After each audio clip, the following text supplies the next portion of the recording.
Today's interview is with Jason Burds. Jason talked about how he joined the Marines at 17 years of age. Think about that for a second. Joined the Marines at 17 years of age. So he's a special kind of guy. And then talks about how he learned about real estate investing, diving into bigger pockets, listening to 4 or 5 episodes a day, and then eventually getting into his own house hack, which was a duplex, doing a lot of the renovation work himself, and the success he's had with that, along with some mistakes along the way. So really interesting interview. Stick around for all of that.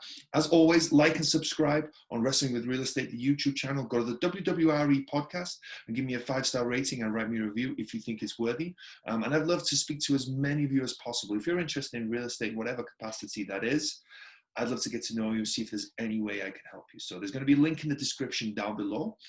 Please sign up there, or go to wrestlingwithrealestate.com and you can also sign up there. But before all of that, enjoy today's great interview with Jason Burds.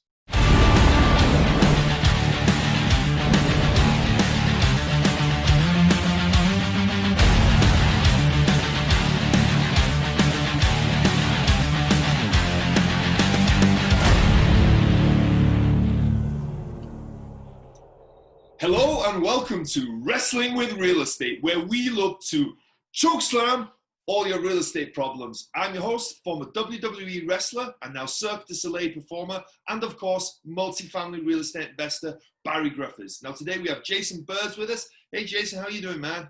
I'm doing great, Barry. Thanks for having me on today. Yeah, absolutely. Well, thanks for being here. I'm glad we were able to make it happen.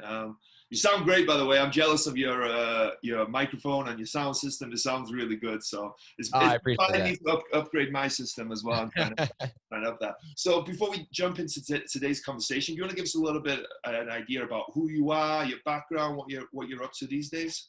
Yeah. I mean, man, that's a little question. So, I mean, I grew up in Vermont, joined the Marine Corps after high school, and found myself while I was kind of in college, I came across Bigger Pockets. And so I started listening to podcasts, and I was crushing those episodes, probably 4 to 5 a day for a number of months, buying books, and then got married, and I was like, all right, we got to find a house hacking opportunity.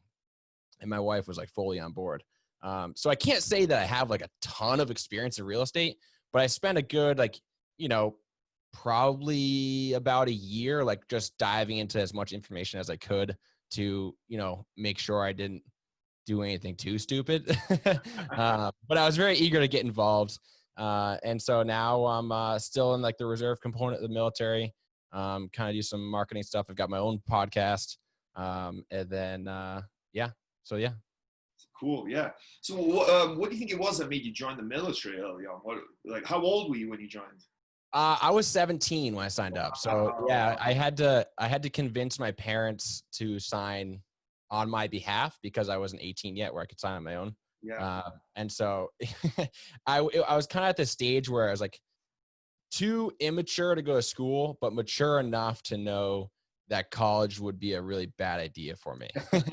I didn't care about school at the time, I just wanted to hang out with my friends and do what kids do.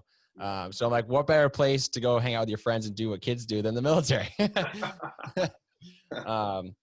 But yeah, I mean, it ended up being really great. I enjoyed my time in the Marine Corps. I lived in San Diego for 7 years, and if not for the Marine Corps, I would never have lived there. And so it's been very good to me. And I mean, that's kind of what my podcast is about trying to help people see the opportunity within the military and make the most of it. So my little shameless plug there. Absolutely. What's the name of your podcast? Military Bottom Line. Military Bottom Line. Everyone go check Military Bottom Line out. Right on. I appreciate that. Yeah, absolutely. So yeah, that's interesting that you were 17, right? Going into the Marine Corps, right? I'm sure at 17, I know I wasn't, I was on the way to being a man maybe, but, it wasn't that I was that mature. And then you get thrown into something, I'm sure it's pretty manly when you join there, right? It's not it's hey, come join us, everything's cool. And not saying that everything's mean and horrible, but it's sure. You got to grow up pretty quickly, I guess, right? What was that, a culture shock? Going through the background? Culture shock. Yeah, I mean, in some ways, I think it was just really valuable to get out of my hometown, get out of my bubble. I grew up in a relatively small town. And, I had my 5, 6 friends that I was really close with and didn't really know about the world outside of that. Mm.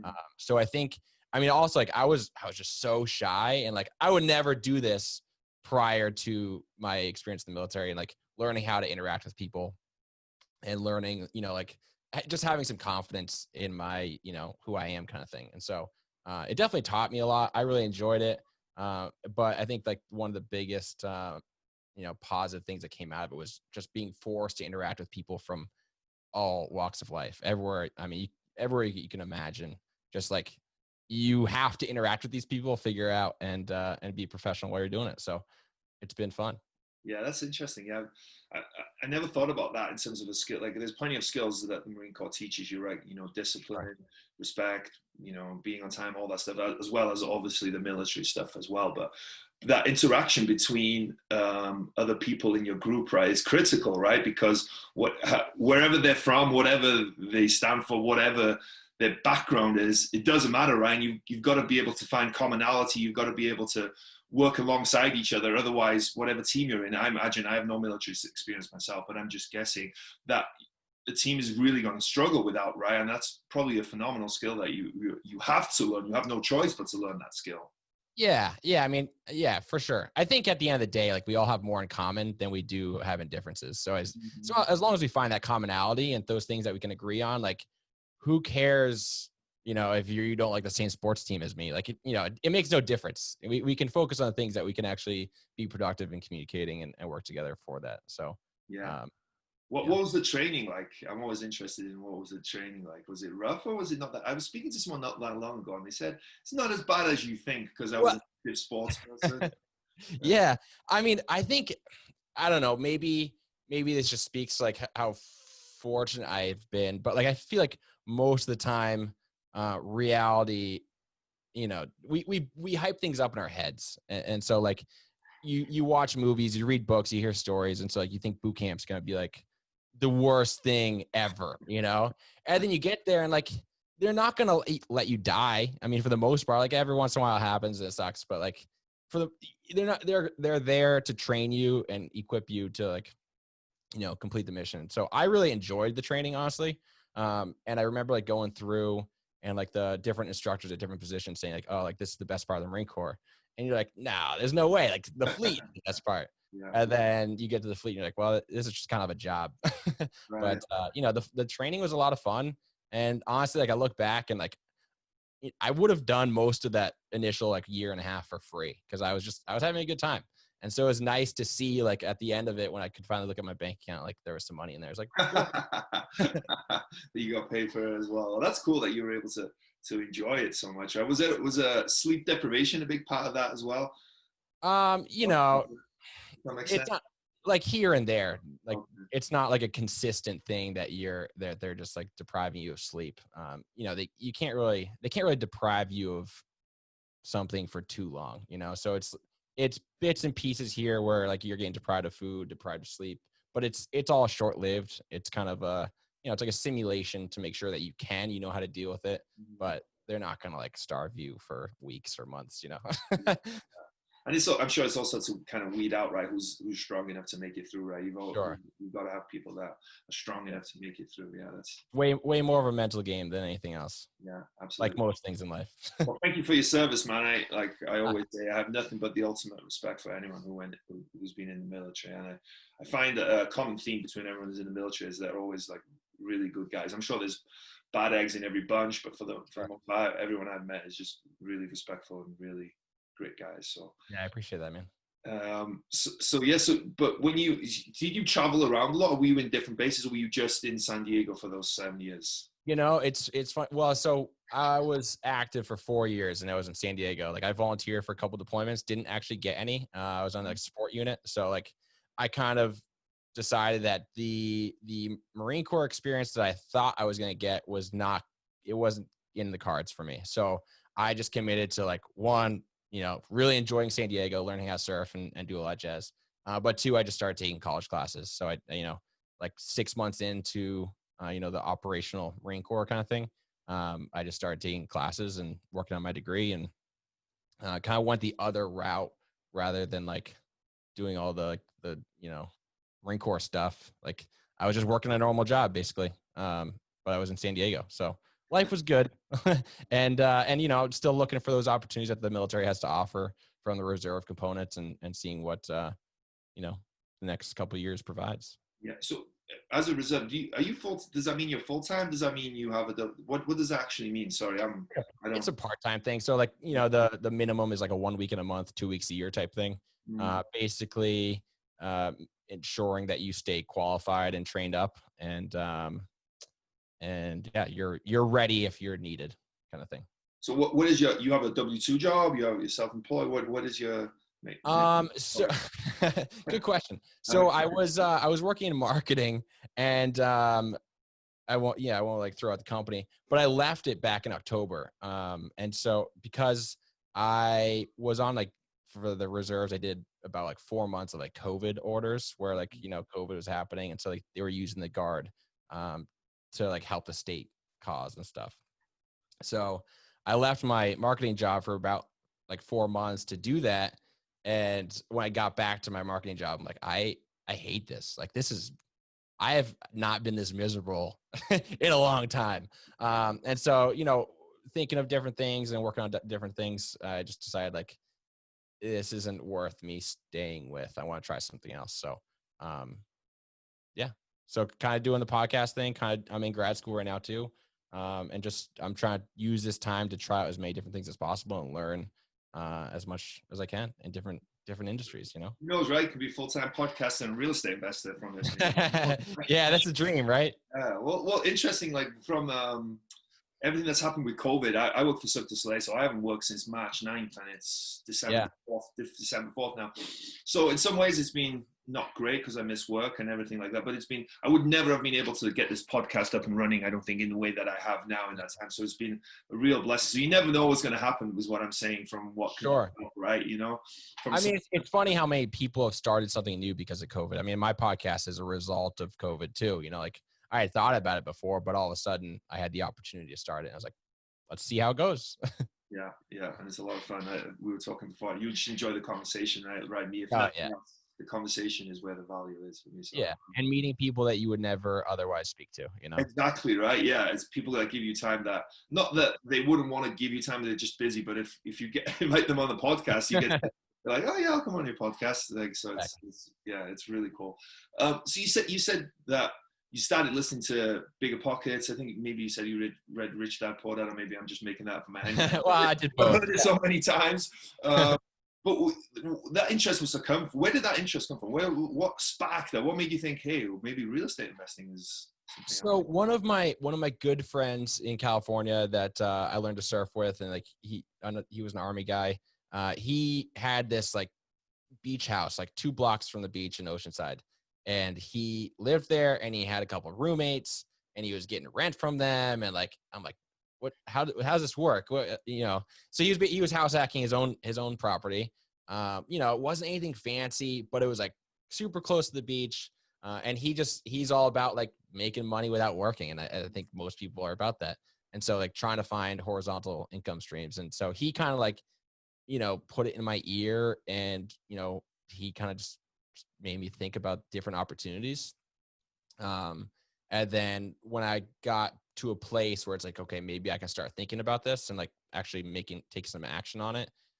That's when I started like going real deep into like reading books and listening to podcasts and like doing, like, it's all I did outside of school for months, And so, but I'd say it's thanks to him and Bigger Pockets. It's addicting, right? Once you it's still addicting to me to this day. Yeah. Especially when you first kind of get it, that grasp on that concept and that light bulb, like, whoa, there's this whole world out there. It's like, unbelievable. It's like, and I'm still addicted to the day, but I feel like when you first get that realization, like you said, you were listening to 4 or 5 podcasts a day, right? I was probably the same. I just wanted to find out more, figure out what's going on, how does this work, and all that stuff.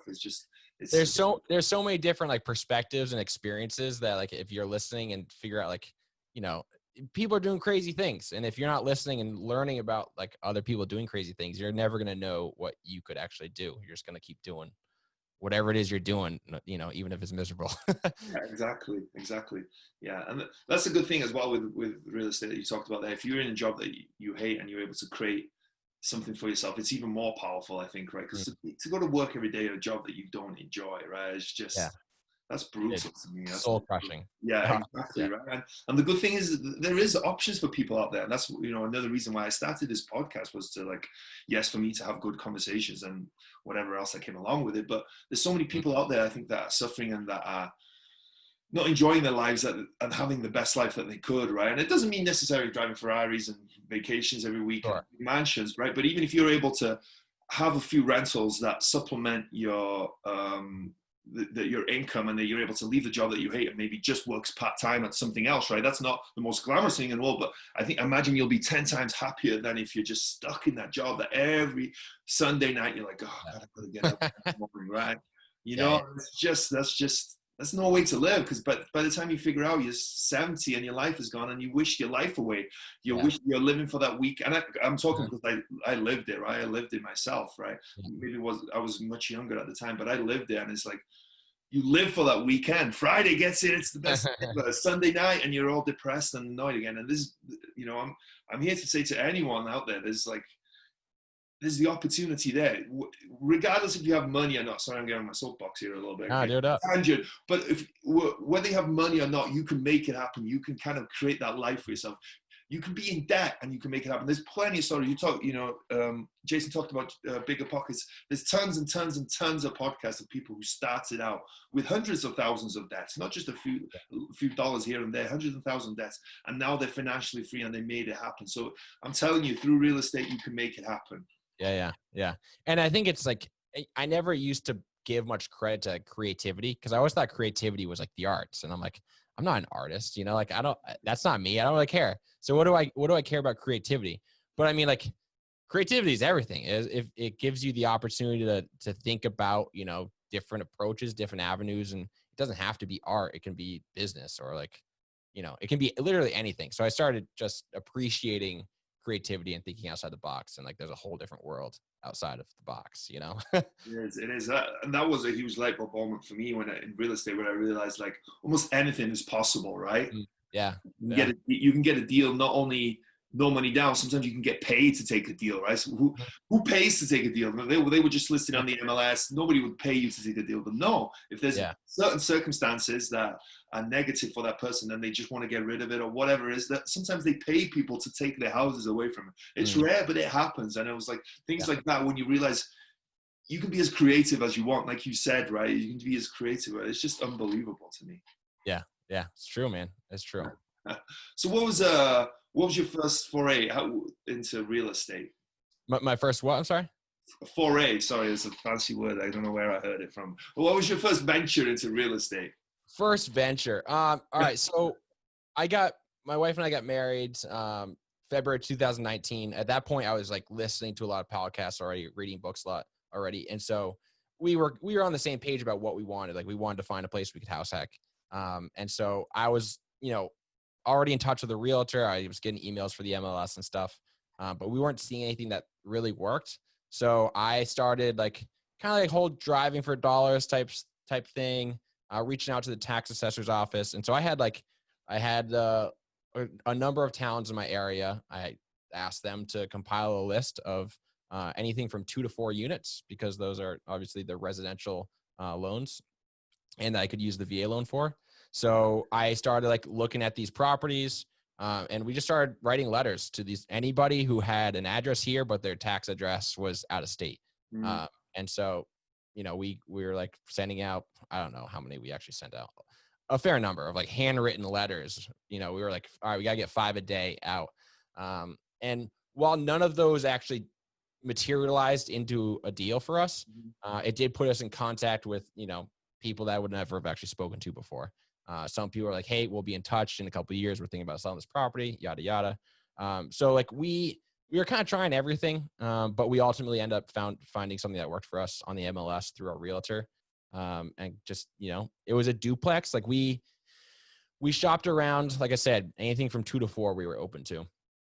But whenever I looked at and checked out the fourplex, I was like, man, that's a lot of people like that know where I live.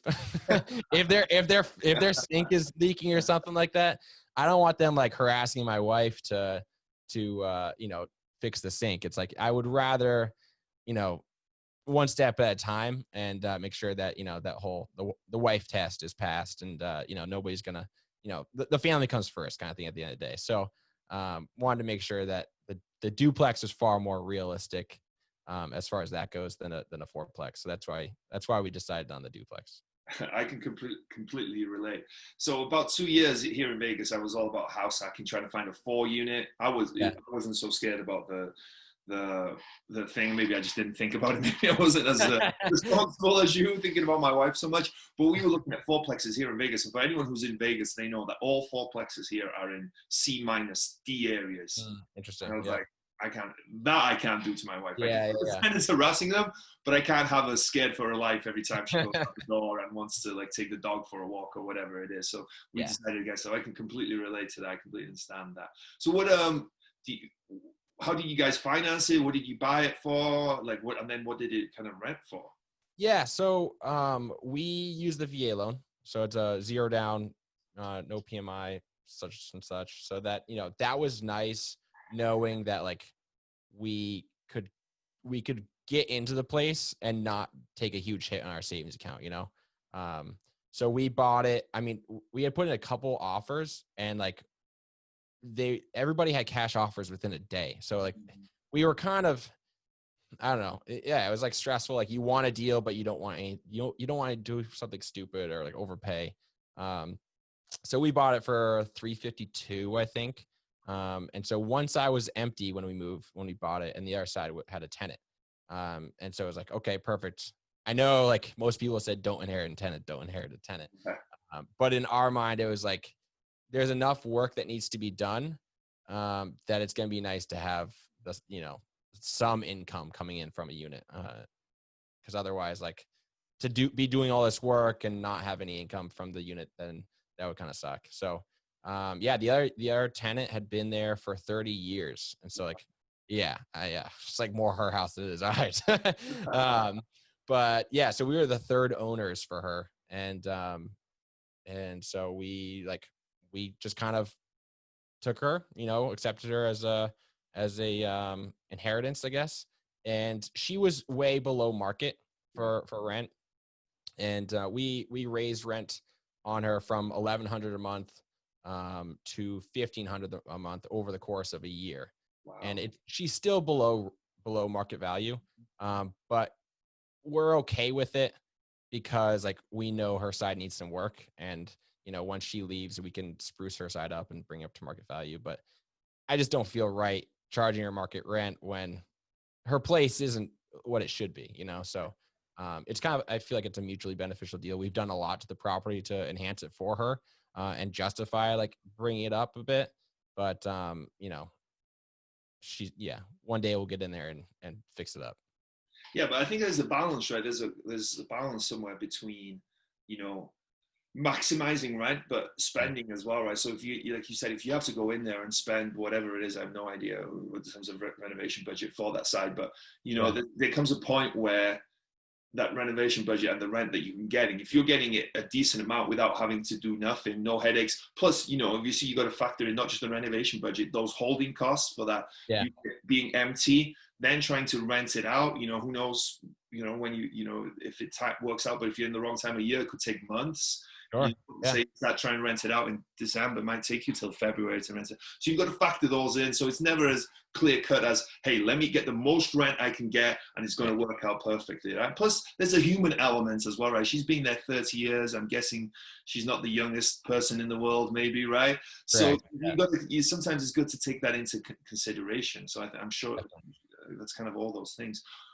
Yeah. I mean, in a perfect world, like she'd move out, we'd swap it over in like a month, maybe 2 and hike it up. But then, like you said, like it's not necessarily going to be rented day one of putting it on the market, and so you have to be prepared for, it being holding it for a little while. Yeah. Well, how did that conversation go though? Like to go from 1100 to 1500 is still a good jump, and I'm sure she knew that she was still under market, but that's still for someone who has been anchored at that 1100 or whatever, right? They're used to paying that. It's sometimes hard, even if sometimes tenants will move somewhere else and pay just the same or even slightly more than what you're asking, but it's because they're anchored. They're used to paying that fee at that place.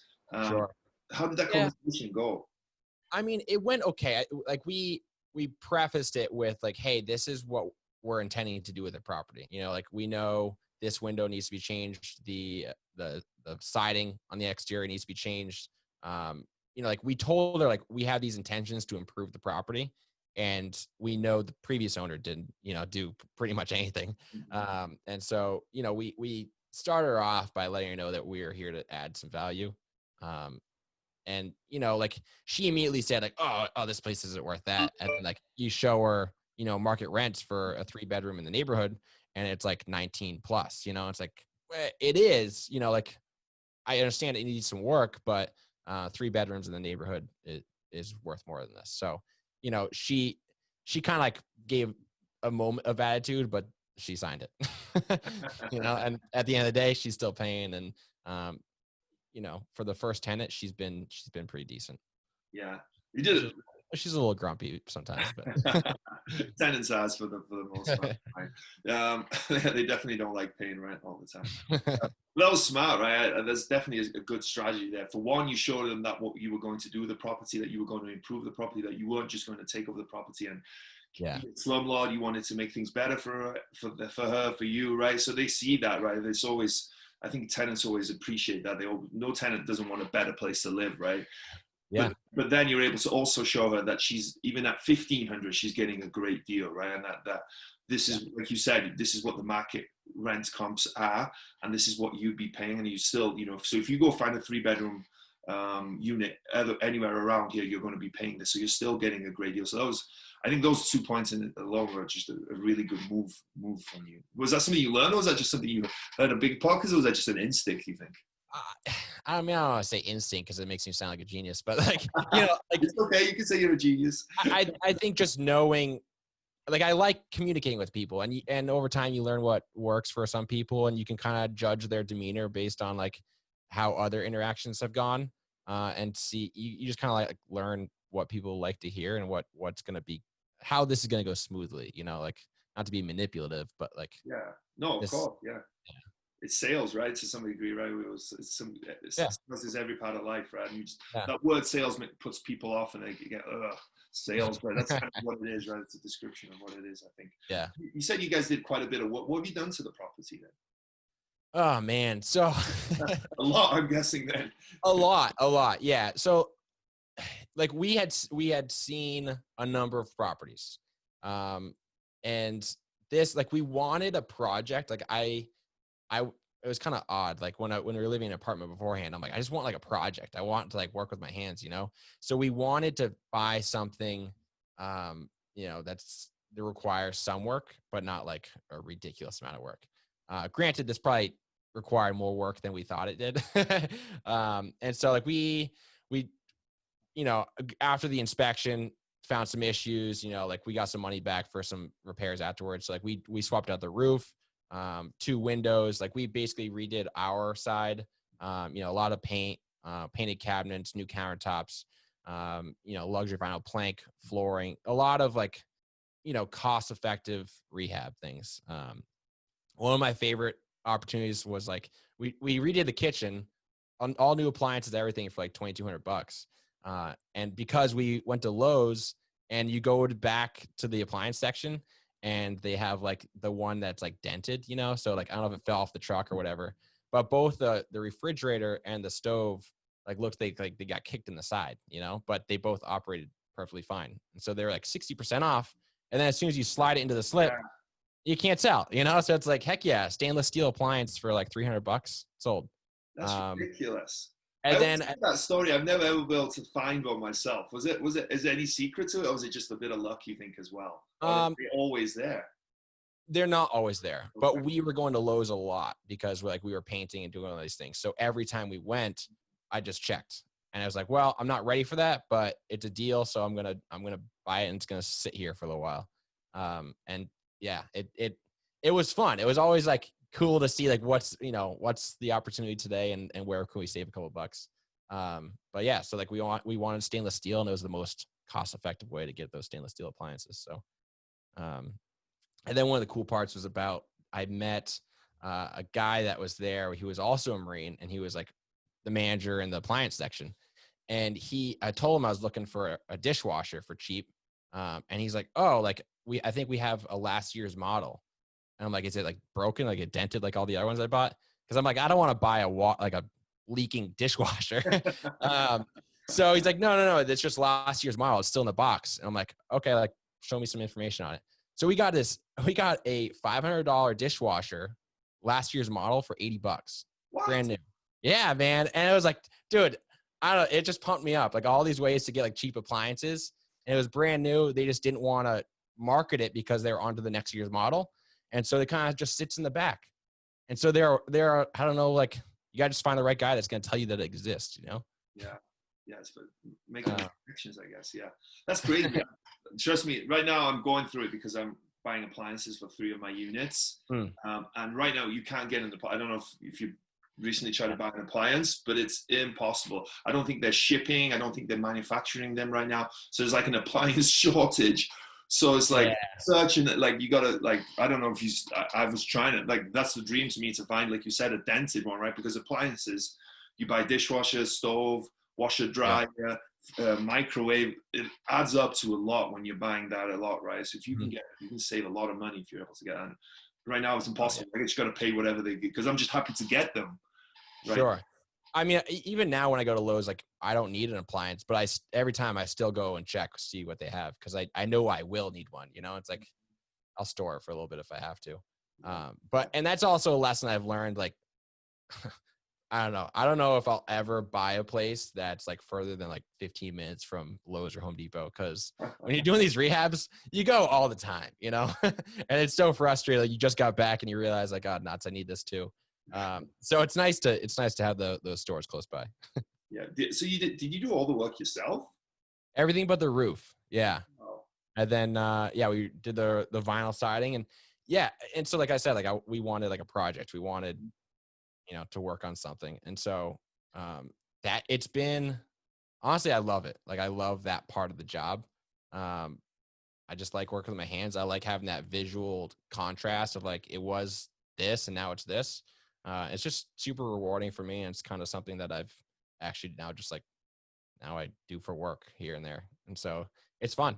But did you have any kind of background in that stuff before? Was it YouTube? How did you, because you're talking about, you know, not the easiest stuff in the world, right? Putting in a kitchen, you know, flooring, siding on the outside. Like it's not, it's the hardest thing in the world, but it's definitely not the easiest thing in the world. You've got to have some kind of understanding. I couldn't do it. That's what I'm saying, I guess. Yes, you could. At the end of the day, yes, you could.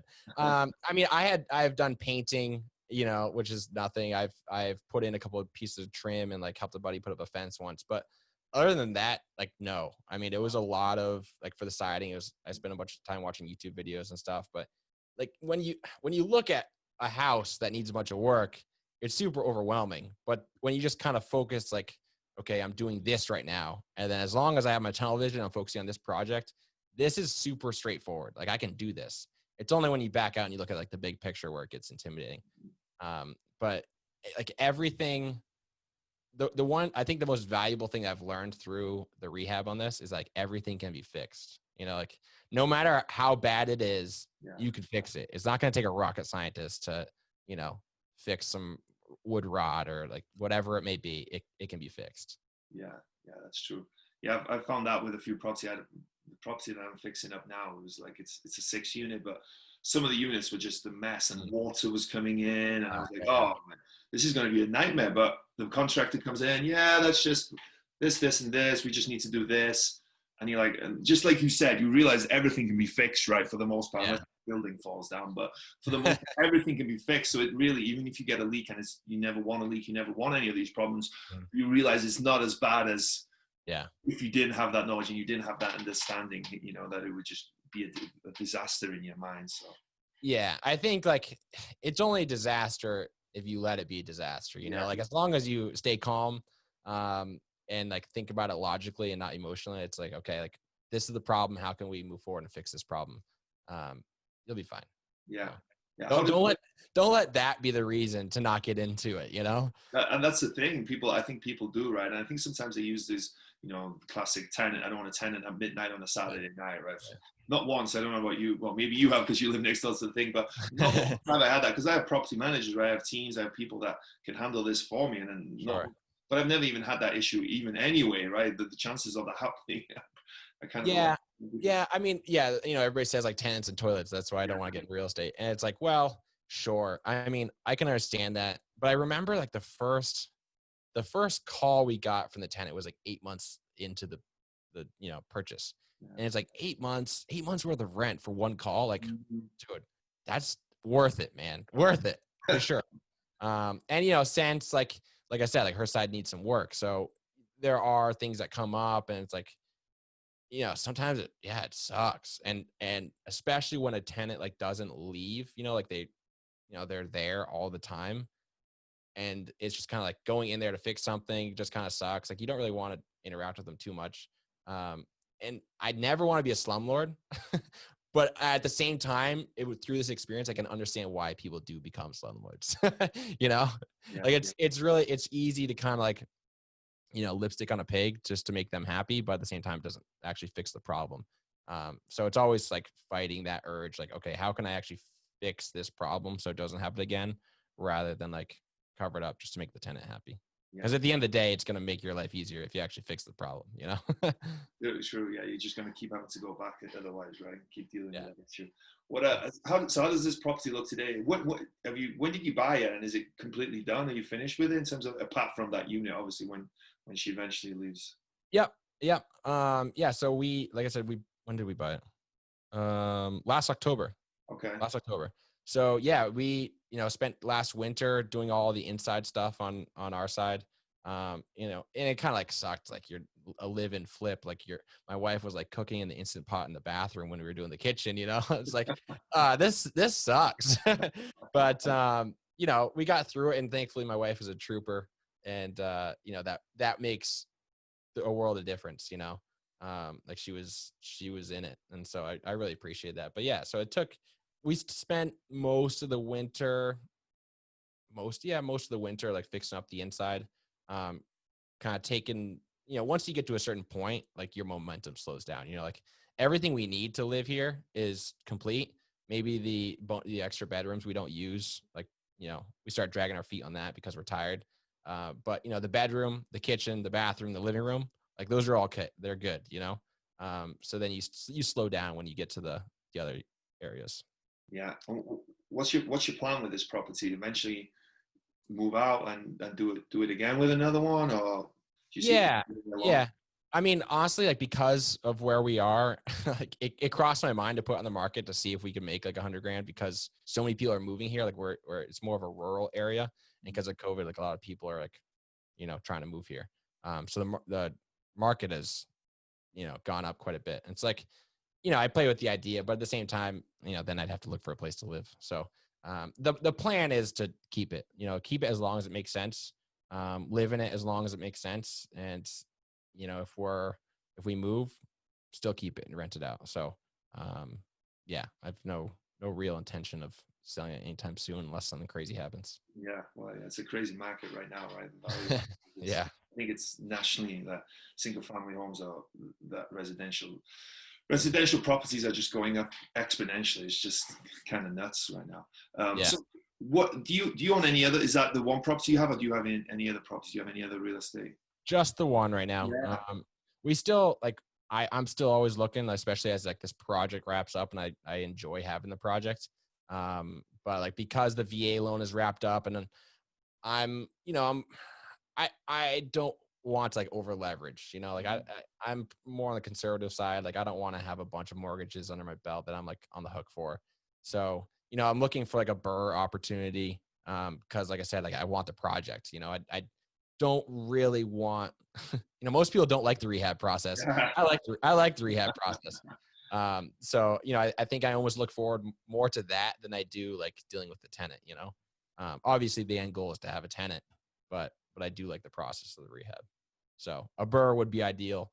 Always keeping an eye out, looking for some off market deals and stuff like that. But we don't have that, like the urgency to get into one at this point, because like we're in one and it's going well. But definitely want to get more in the future for sure. So the VA loan, can you only get one VA loan at a time? So you'd have to refinance out of that one, and then how does that work? Yeah, I mean, yes. So, somebody else could probably speak better on this than I can. From what I understand, yes, there are like few and far between circumstances where you can have two out. Basically, don't even expect it. So yeah, either refinance out of this one or pay it off or something like that in order to free it up for the next one. But it's nice to have the VA loan to use. But obviously, once you cross off one opportunity, then you just look for a different opportunity to make the next purchase. So, it's not like I'm necessarily going to wait for it to be open again to make the next purchase, as long as something else makes sense. But yeah, you can only have one VA loan. You could use a FHA, yes, right? FHA, yeah. You have that up with a 3.5% down, and if you, yeah, exactly. So, they're like, once you start listening to these podcasts and like looking into the opportunities, there are so many ways to get into a property. Some of those ways are more comfortable than others, but there's plenty of avenues to get into a property. It's more of like find the property first, and then figure out how you're going to get in. Yeah. So I feel like it's harder to find the deal than it is to get the money for the deal. Yeah. Well, you said that earlier as well. You said a few times about your wife, right? Yeah. I think a lot of people is challenging, to get their spouse on board, right? Man or woman, if you have your wife or husband, whatever it is, trying to get them on board, because a lot of us, we love real estate and we fall in love with real estate. We see everything, and it's, not everyone has that same vision and understands the opportunities may be the same, right? Yeah. Did you have to persuade your wife? Was there some sales there with your wife, or was it day one? She's just super supportive and she could kind of see the same thing as you? No, I don't feel like I ever had to sell it to her. So like when we were dating, like I knew she was like going real hard on her student loans, and so she's very similarly minded as far as like, no debt, no unnecessary debt kind of thing. And so when I told her, and nobody wants to go to a job Monday through Friday. So when I told her like, hey, this is a way to like, alleviate the pressure on a job and like, make things more affordable. And it didn't take her long to understand how it worked and appreciate the strategy. So like she was easily convinced.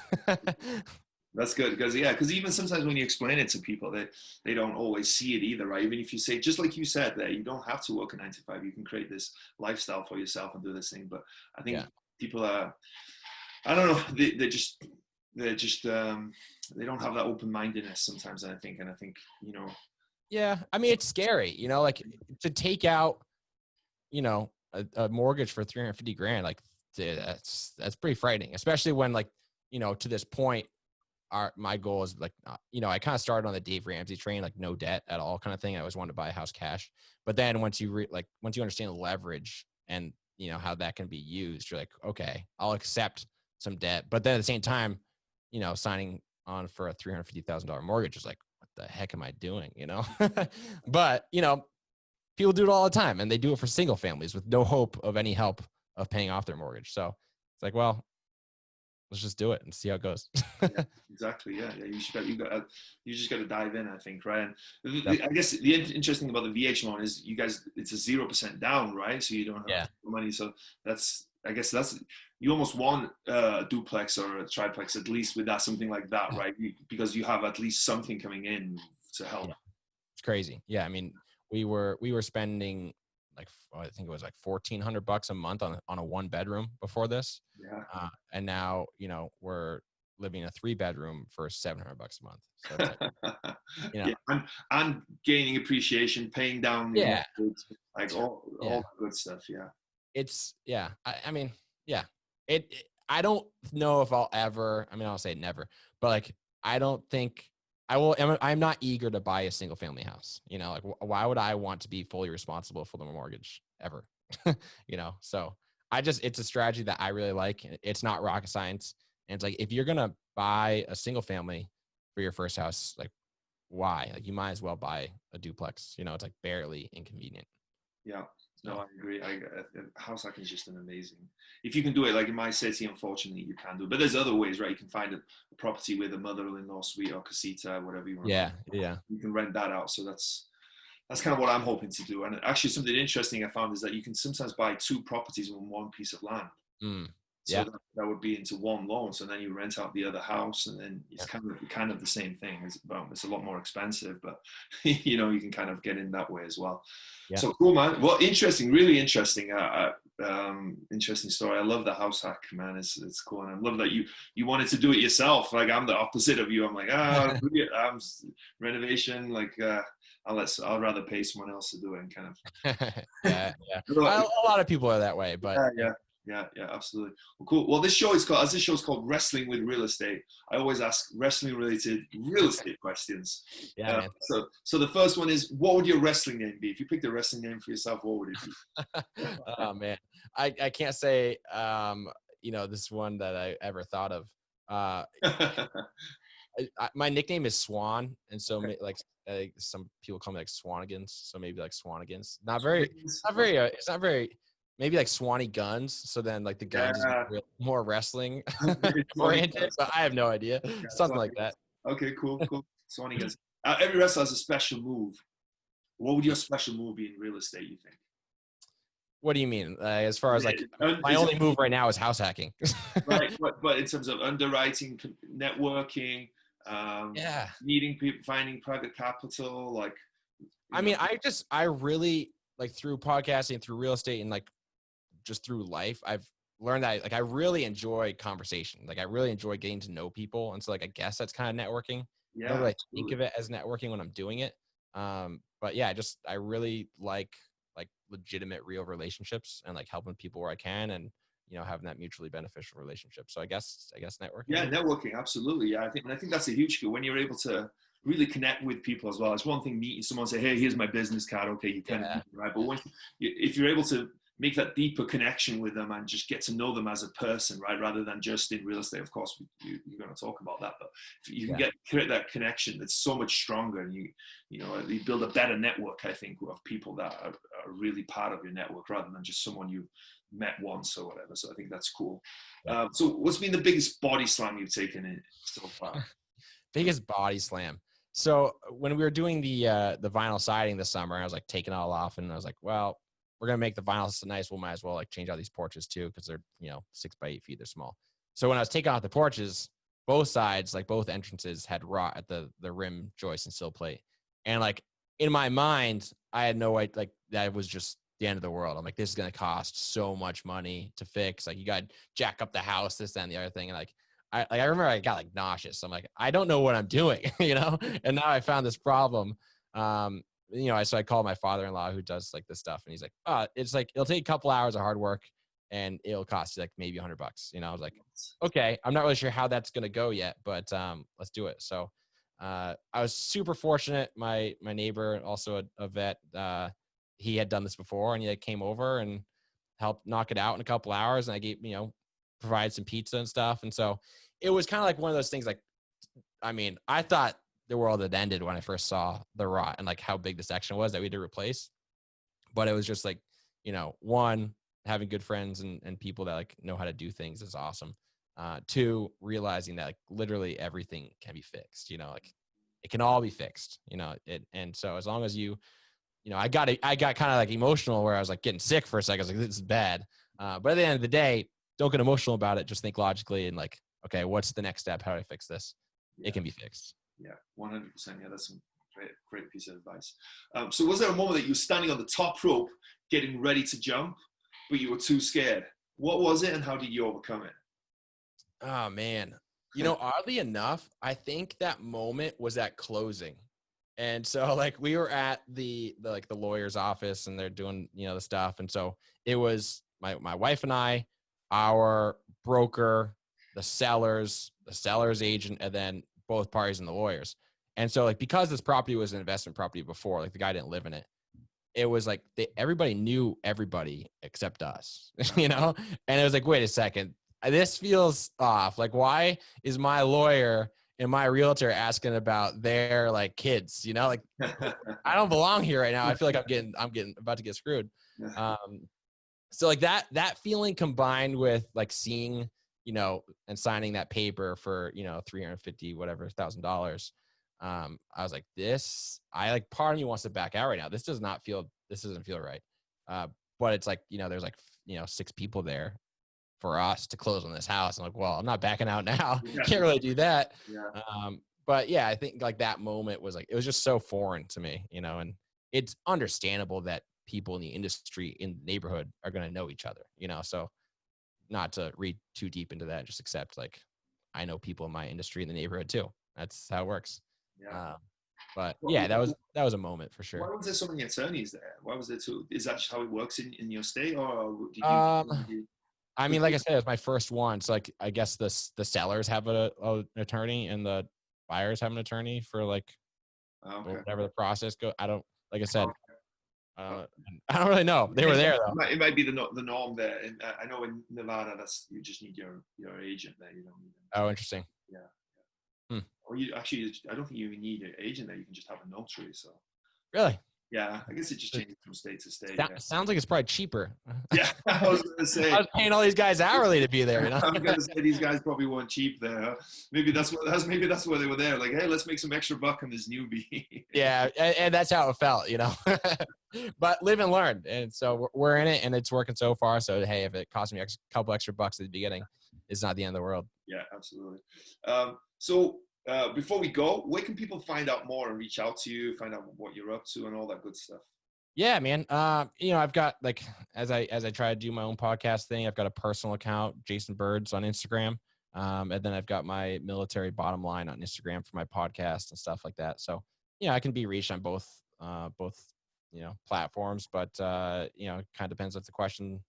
If you want to learn more about the military and how it can benefit you, I'm no recruiter, but it worked really well for me. So I'm an advocate for it. So, you know, Military Bottom Line, if you want to learn more.